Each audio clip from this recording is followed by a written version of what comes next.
Yo, what's up, everybody? How you doing? This is your coach Renz, and today we're going to talk about how you get, either you can call it the Christ mind or the Buddha head. How do you come to a mental enlightenment point in order for you to navigate through this matrix of life, through the matrices that are placed in front of you, the matrices that you're in, how to remove the veil from your eyes so that you can then become the greatest version of yourself. So, but before we go there, let's hear a word from my companies, and we'll be right back. I'd like to take a moment to thank all our sponsors.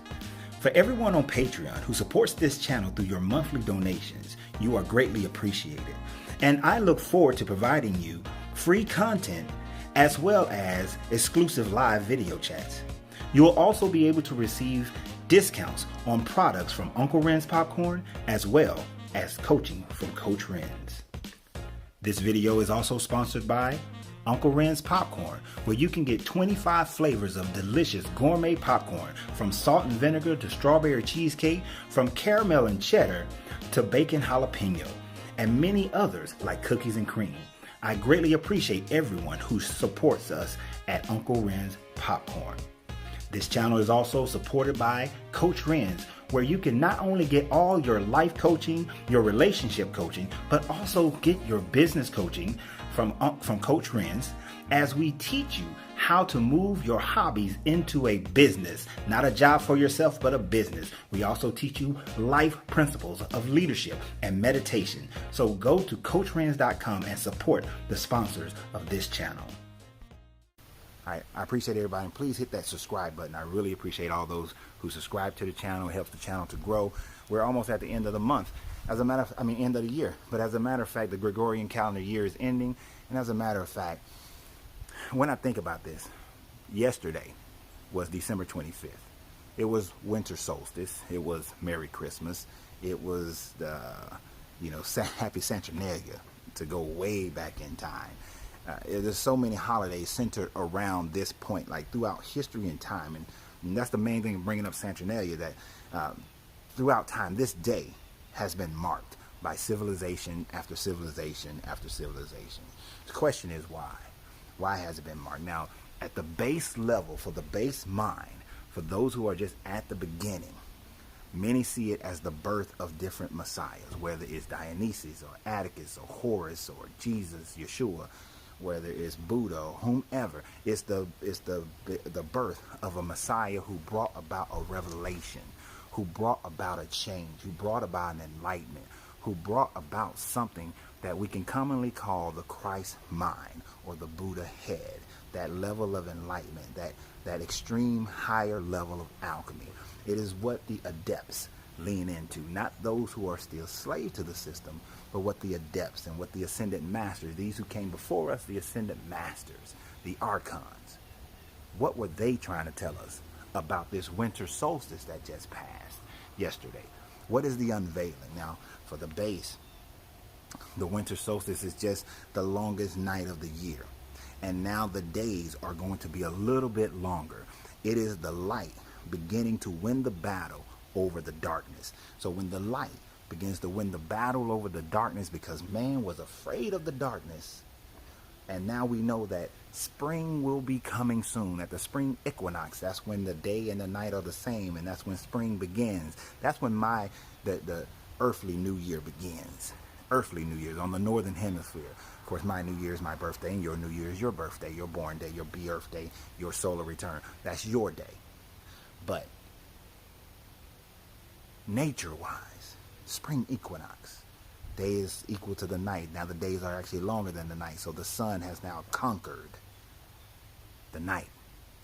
Well, the winter solstice is when the sun begins its journey of reconquering the night. See, it had been losing since the summer solstice. Now it's starting to win.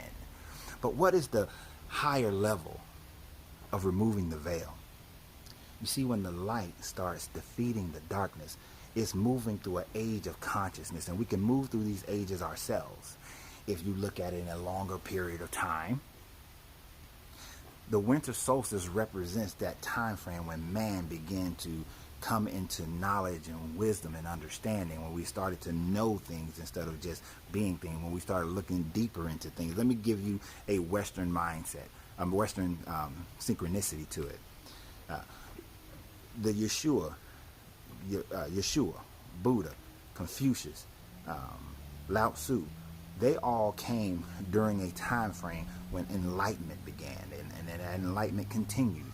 And then we had the Dark Ages. We had government going away from allowing people to worship however they wanted to worship, allowing people to join together in unity. And today is the first day of Kwanzaa Umoja, coming together in unity. It was when the government decided that that wasn't the way that we can control the people. So when the Romans decided around 382 that there was only going to be one religion, and the way we're going to spread that is through murder, is through force, is through military. And then knowledge and understanding had to go into an underground. Knowledge and understanding. See, that was when the night started winning against the day. And the knowledge had to go underground. Those who were of the Gnostic mindset had to bury it. And we found it in Nag Hammadi in the 1940s. Those who went underground buried it in caves, and they found it in the 1940s in the Dead Sea Scrolls. We unearthed in the 1800s the writings of the Sumerians, and understanding the Sumerian tablets and understanding the emerald tablets and things of that nature. Those things began to be unearthed in the 1800s, but they had to go into hiding around this time when Rome was conquering, when Rome was in charge. They had to go into hiding. And what did we see? We seen a dark age. The dark age is when people were massacred and murdered for seeking knowledge and expressing that knowledge. When someone printed the Bible, the Christian Bible, when it was printed, the Tinsdale and Gutenberg had to go into hiding. They were persecuted by the church. When they looked in the stars, and Copernicus said, and Galileo said that the earth wasn't the center of the universe, that the earth wasn't flat, that the earth spun around the sun, and they had to be persecuted for their teachings because that wasn't right. John Dees had to be persecuted. This was the age of the darkness. This was the age of shutting down knowledge, shutting down understanding and wisdom. This was the summer solstice coming into the night, into the winter of the mind. And then the Renaissance happens. And then people leave their governments. Then people start to find free information, knowledge. They start to go into libraries. They start to not hide in the darkness. And in our day, we got the internet.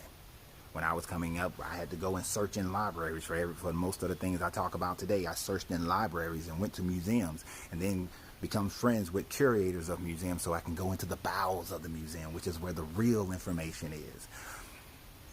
But now we have the internet. Information flows. Information is there. Is it all true? Of course not. Is a lot of it is opinion? Of course it is. Is it culturally biased? Yes. Is it racially biased? Yes. Is it gender biased? Yes. But when we sift through with a mind that understands that the winter solstice of the mind has happened, that you are now in a state where you have the ability to remove the veil from you. And that's what this winter solstice means to the higher thinking, is that the veil is removed. Now the light can shine and the light grows. The more I study, the more I understand, the light grows. But even more so than that, the more you begin to realize that you must maintain control of your mind and your thinking. Let me put it like this. An esoteric view of Yeshua would be that Yeshua represented where you can be, who you are, who you really are. You are said to be made in the image of the Creator. Therefore, you are a reflection of that Creator. You were told that you had dominion over all of this, everything, yourself. You have dominion. You were told that as a man thinketh, so he is. You were told that I am is who you, whatever you say you are is who you are.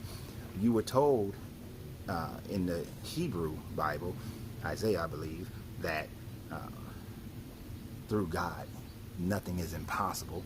And then you were told in, I believe, Matthew or Mark, that to those who believe, and have faith in their belief, nothing is impossible. So if through God nothing is impossible, and through your faith of belief nothing is impossible, then your faith in the God and you are in the image, then your faith in God in you, not God outside you, in you, nothing is impossible.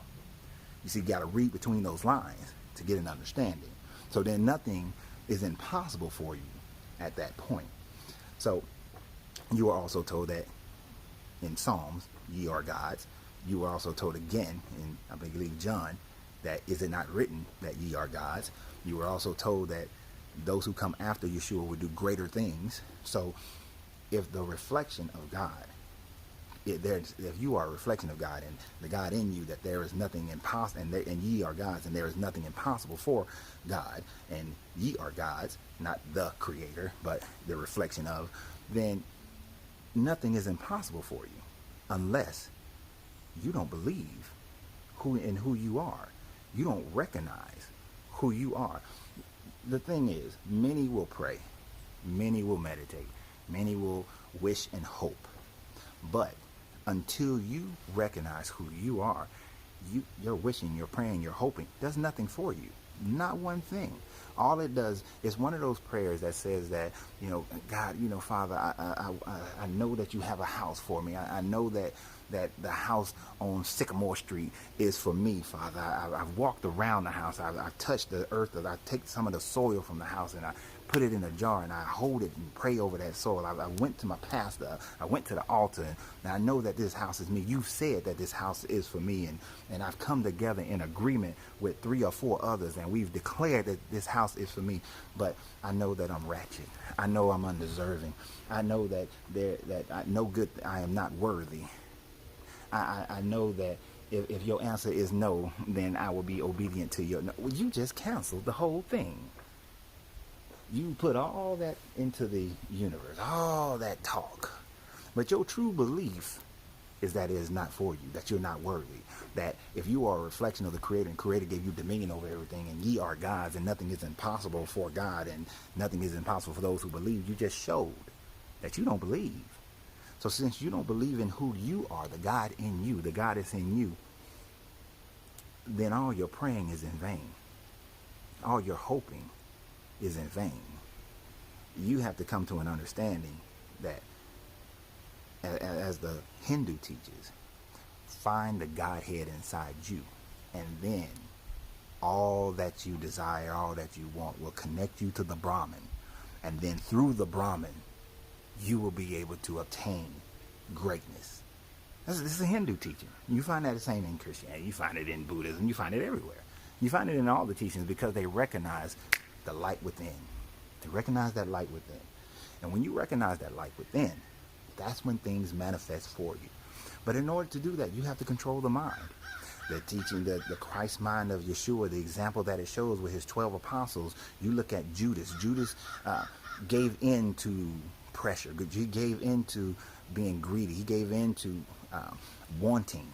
And he gave in to the pressures of others. And when you do that, you get hung up. And Judas hung himself. The story says that Judas hung himself. But Judas betrayed the Christ mind. So just as he betrayed Christ with a kiss, he betrayed the Christ mind. You betray your Christ mind every time you give in to the fears that are projected around you by everybody else. Judas represents that fear. And you give into it in your mind. The Judas of your mind gives into it. That causes you to lose. That hangs you up. You start to hang yourself on worry. You start to hang yourself on self-doubt. You start to hang yourself on what other people say about you. You hang yourself constantly when you allow fear to do that. Let me give you 2 more examples. Peter, in the face of God, in the face of Yeshua, in the face of Yeshua says, I got you. I got you.